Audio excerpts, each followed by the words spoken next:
Now today I'm celebrating Bacon Day, which to any of my vegan friends will be most displeasing, possibly even distressing.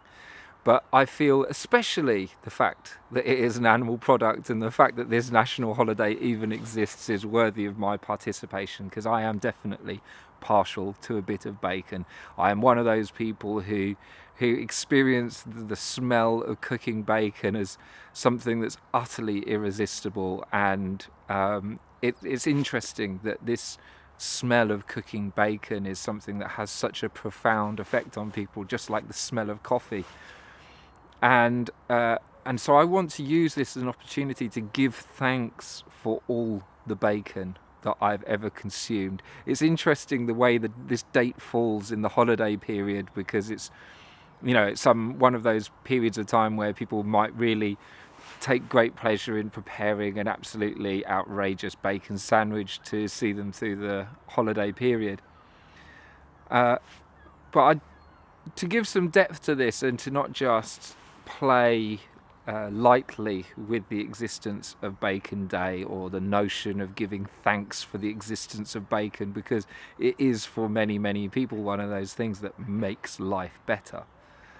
I don't want to be too frivolous, because the death of animals in order to feed ourselves is often seen as some thoughtless act without conscience, without reflection on the suffering of animals. And something I've just seen in the last couple of days absolutely confirms for me, beyond anything else, why I don't subscribe to that viewpoint. Last year I had some interactions with what they call a biological dentist, a dentist that doesn't prescribe fluoride, someone who really understands the notion of looking after teeth from a perspective of a holistic medical approach, and not so much medical but natural approach.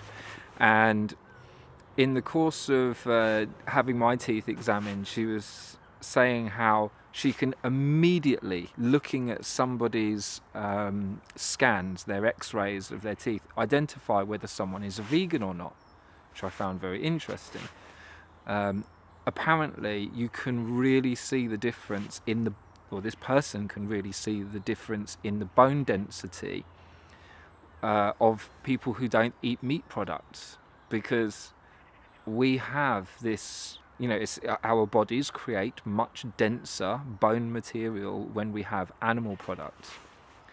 And that for me was a further affirmation of the fact that there's a really good reason why human beings eat meat and continue to eat meat today. And there's another aspect to that. I saw this video just a couple of days ago where a scientist, a biologist, was expressing how it's now unequivocal that plants can see. They have sensory perception just the same as any animal. They can see to the point that they can identify the clothes that an individual is wearing. They've got the same photoreceptors that we have on the back of our retina. And therefore plants, and it's not therefore, plants also see in the same way that we do. For instance, if someone is attending to a particular plant and they wear a different shirt to the one that they normally wear, they can see sensual responses taking place in the plants that are being studied. Plants can smell, they breathe, they have an awareness that is very much comparable to our own. And it seems absurd to think that plants don't have some form of consciousness. They communicate to each other. They send messages backwards and forwards between each other. I'm standing in a forest here that is connected beneath ground through these enormous mycelium networks, these fungi that connect all of these plants, also through their root systems and also through the airs and gases and the smells that they're emanating and receiving.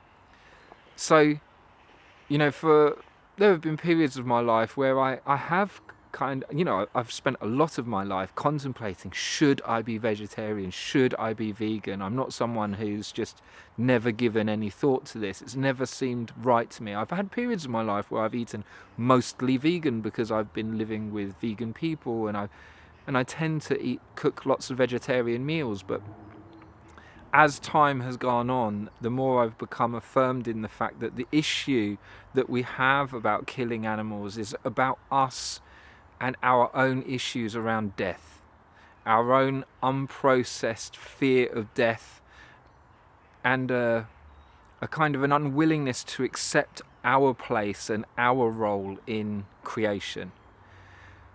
And finding out that there is now indisputable scientific proof of the consciousness that resides in the sensory awareness that resides in plants, that makes them indistinguishable from the animal kingdom.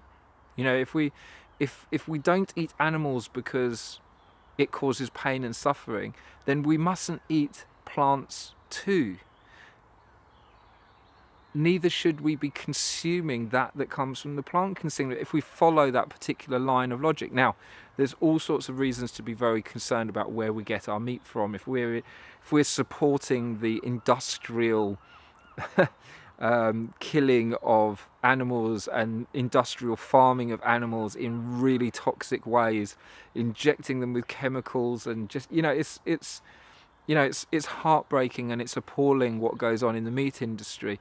But that doesn't negate the purpose that consciously reared meat can play in our lives. And so, as I've chosen to participate in this celebration of National Bacon Day, clearly, I'm writhing and wrestling with these ideas of, do I want to be publicly celebrating this thing that so many people find contentious? And my answer is yes.